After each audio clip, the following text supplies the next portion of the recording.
Abagatanen Beach overnight stay that feels peaceful, private, and literally on top of the hills. We stayed here at the Oceanhill Villas in Agno, Pangasinan. And what makes this special is you're not staying on the beach, you're staying above it. And if you want to go to the beach, you either drive down or walk down if you're feeling a bit more adventurous. So welcome back to my channel, Jom, or A Journey of Me. Today is another work break episode. We wanted a quick overnight stay that's quiet, scenic, and not overcrowded. Something that feels like a reset. So if you like our West Manor overnight stay, same pattern tayo today. It's full tour, full experience, and honest review. So you'll know if Oceanhill Villas is worth your time and money.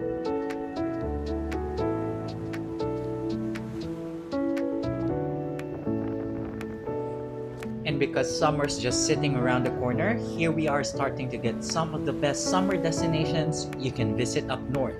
And without much talking, let's talk about the Oceanhill Villas.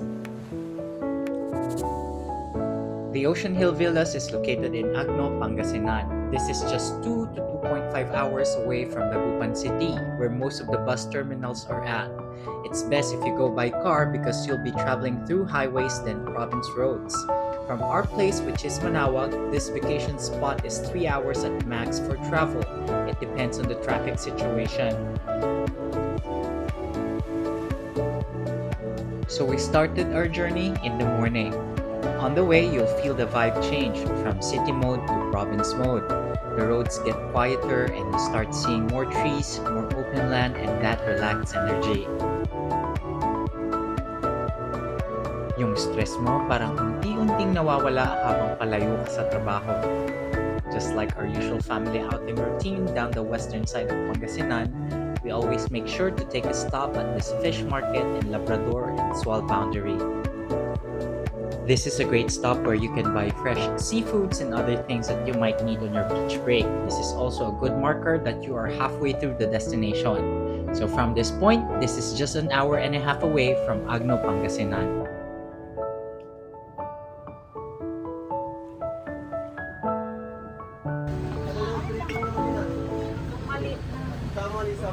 Magkano yan? 80 po. Lord. May 75 na lang. May 20 na lang. And now that we're done with the quick market break, let's continue the travel.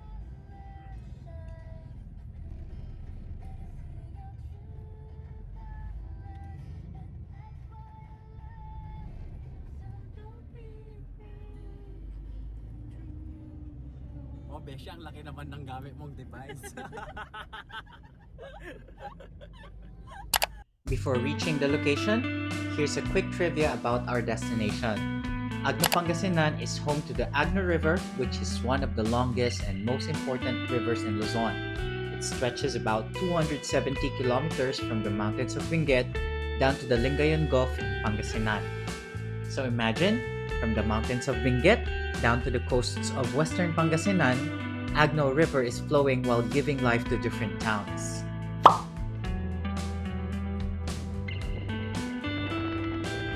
So ayan, now that we're already here at Agno Town, let's continue to travel. In just 15 minutes away from the town proper, we'll reach our destination.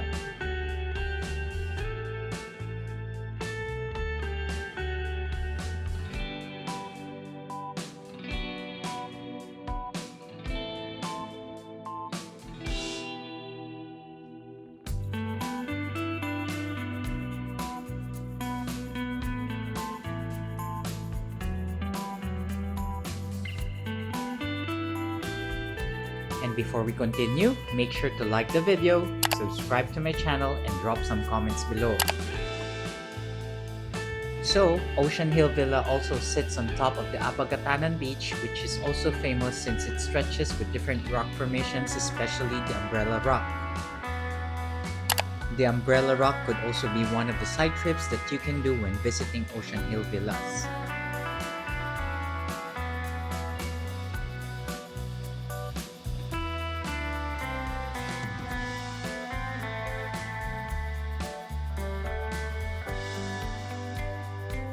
Since the property is on top of a hill, ayan, quick climb muna sa mga sasakyan. All types of vehicles can actually get through the road, so don't worry, motorman or mga small cars can pass through.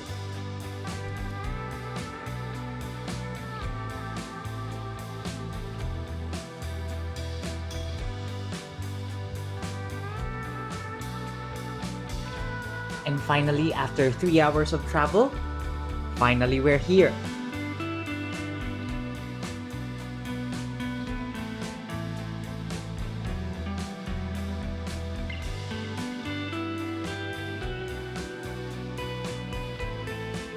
And first things first, let's talk about the check-in.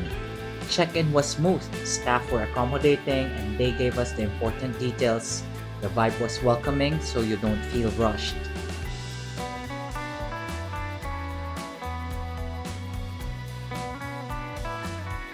Plus points talaga for places that make the check-in easy kasi the goal is to rest and not to stress. And here at the Oceanhill Villas, that's totally achievable. Super easy and super bilis ng check-in process.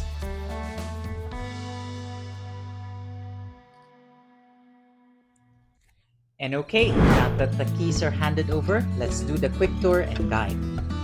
Here's Ate for a quick orientation of the property, and we stayed at Villa 1.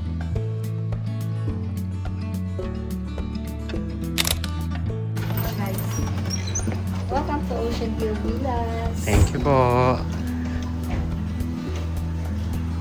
Good afternoon, ma'am. Good afternoon, sir.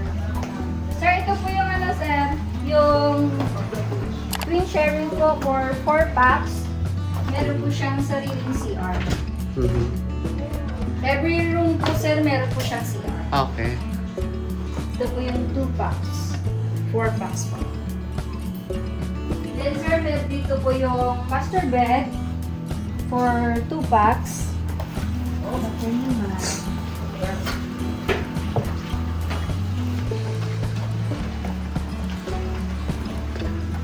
Ito na, sir, may extra bed na po tayo. Bali 9 packs po kayo, sir. Ito po yung master bed. May sarili din siyang siwa.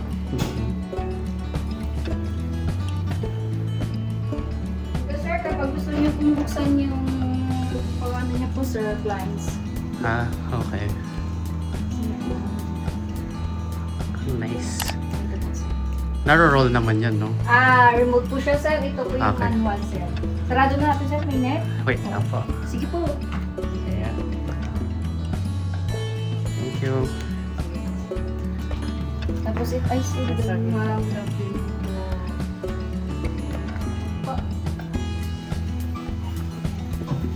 Sir, pwede po kayo dun, sir, sa may main pool. 6 a.m. until 10 p.m. Okay.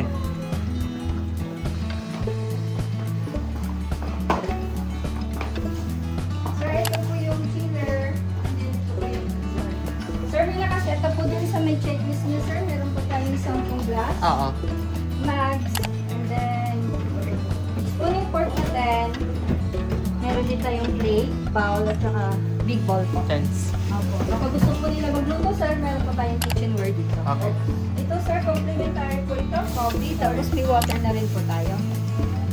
Yung wifi, sir, nandun po sa Yeah. checklist po. Nandun yung Kapag password. may kailangan po kayo, sir, tawag lang po kayo. Okay po. Thank you, ma'am. Thank you po. Okay po. Sir, yung susi po na sa inyo. Sa akin.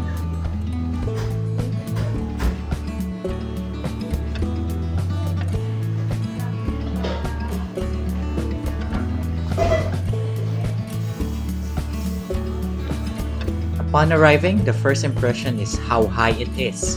You can really feel you're on top of a hill. The air is cooler, the surroundings are quiet, and you can already tell this place is meant for peace.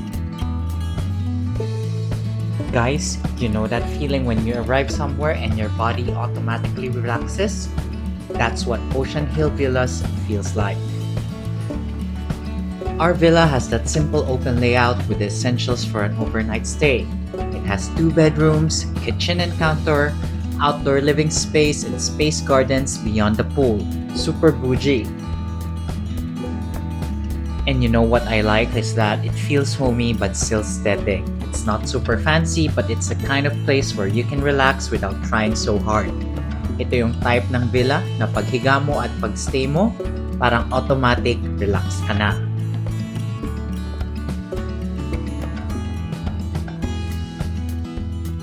And you know what? The best amenity here is the space and the calm. Because it's situated on top of a hill, you get a different atmosphere compared to beachfront resorts.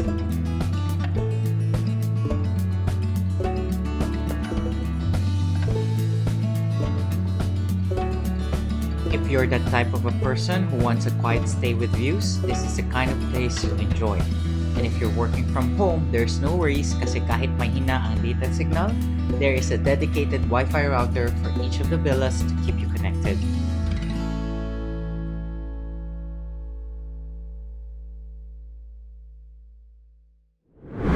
And now that we're done talking about the villa, one important thing to note is that Oceanhill Villas is not directly on the beach.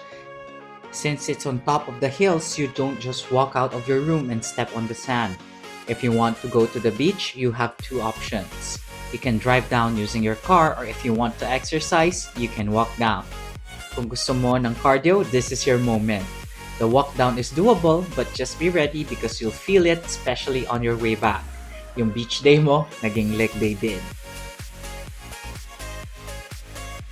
And talking about the gray beach highlights, the beach itself is unique because it has gray sands, which makes it look different from the usual white sand beaches. It has this moody, calm, cinematic vibe, especially if you're shooting drone footages. Ang ganda ng gray sands. It gives you that raw, natural look. Perfect for photos and videos. Bawing-bawi rin kasi kahit gray sands, the water here is so clear and blue. Ang ganda-ganda pa rin.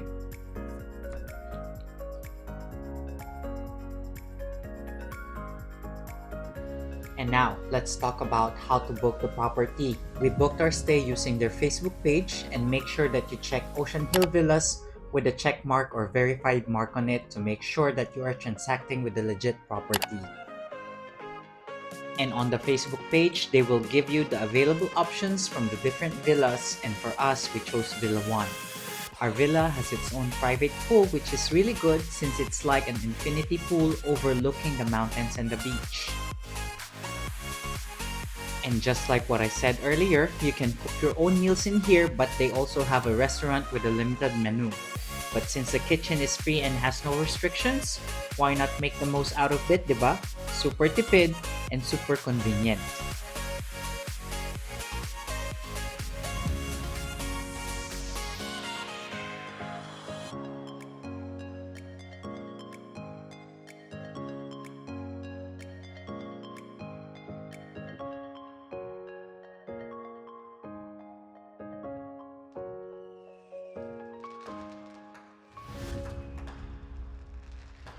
Now that we're done with everything about the villa and the beach, let's talk about the shared pool and common areas.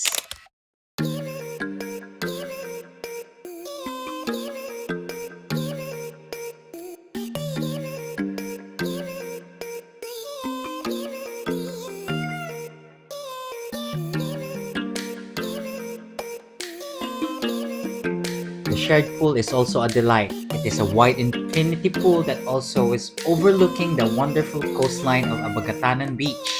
So we stayed here for a good afternoon swim. It's also a perfect spot for the sunset.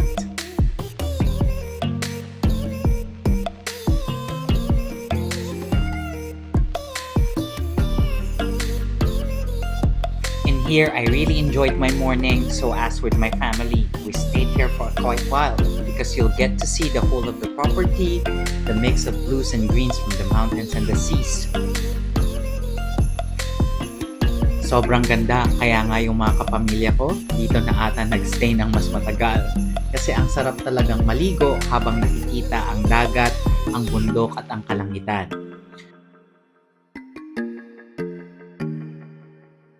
The golden sunset here is everything, a perfect IG-worthy moment, especially on the afternoons.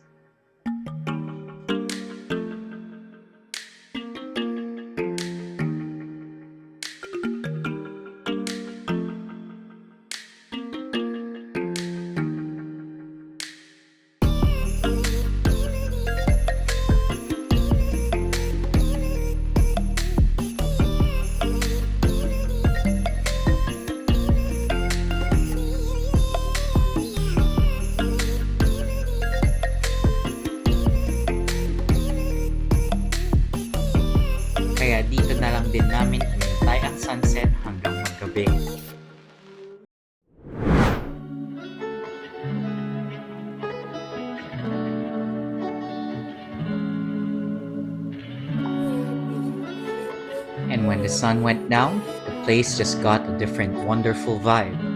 At night, everything gets quieter. You can feel the breeze, hear the nature sounds, and your mind finally slows down.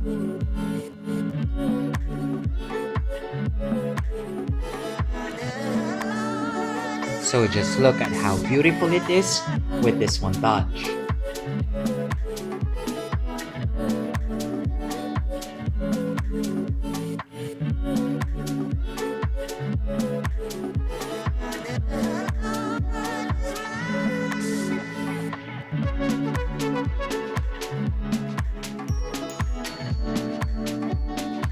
This is why hilltop stays are different. You feel like you're far away from everything, but still, you can look at the wonders of nature while enjoying the peace.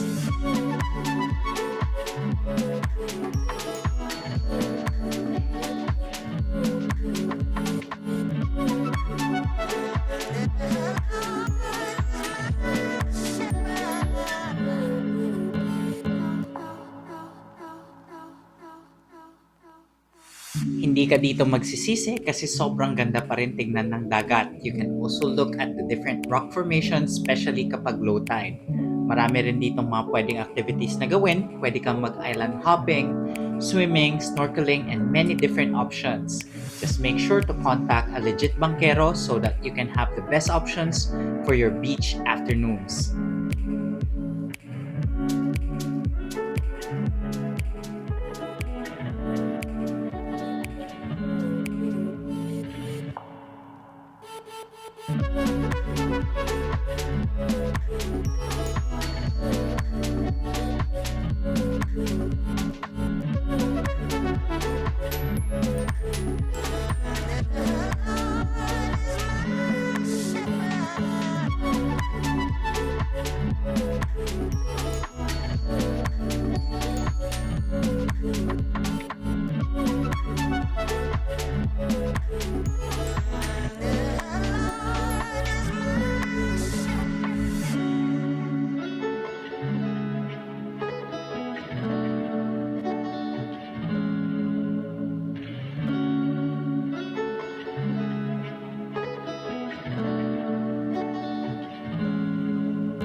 And then the next morning came, and honestly, mornings here are peaceful. This is where you really feel the purpose of the trip.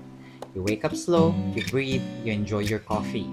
And if you're planning to stay here, please wake up early. The morning vibe is one of the best parts. And since I woke up early, ayan, I also took the time to do a quick plunge sa pool. Super sarap maligo for that quick morning cardio. And since I'm the only one in the pool, I really felt the peace, the rest, the nice slow down moment that I am really looking for. So with all of those things, I can say that this stay and this trip is really enjoyable. I really had the time for myself to do a quick reset and rest. And with all of those things na nasabi ko kanina, let's do a breakdown why Oceanhill Villas is special. So the first one is that it's different from the usual beachfront stays. Because it's on a hilltop, it is not a crowded beach resort. It really gives you the type of a rest that you really needed. Second is because it gives you quiet and privacy. It is not that crowded since they control the number of guests they can accommodate in a day. Third is that because you can still enjoy the beach when you want to without being surrounded by noise. And lastly, because it has that gray beach nearby that makes the scenery unique. So if your question is would I recommend it? Yes. Especially if you want a peaceful overnight stay with hilltop vibes and a beach option nearby.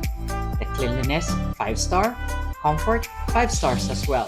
The view, oh my god, if I can give it 10 over 5, then that's gonna be it. The peace and quiet here is also very good. The beach access, I can say 3, not direct but accessible.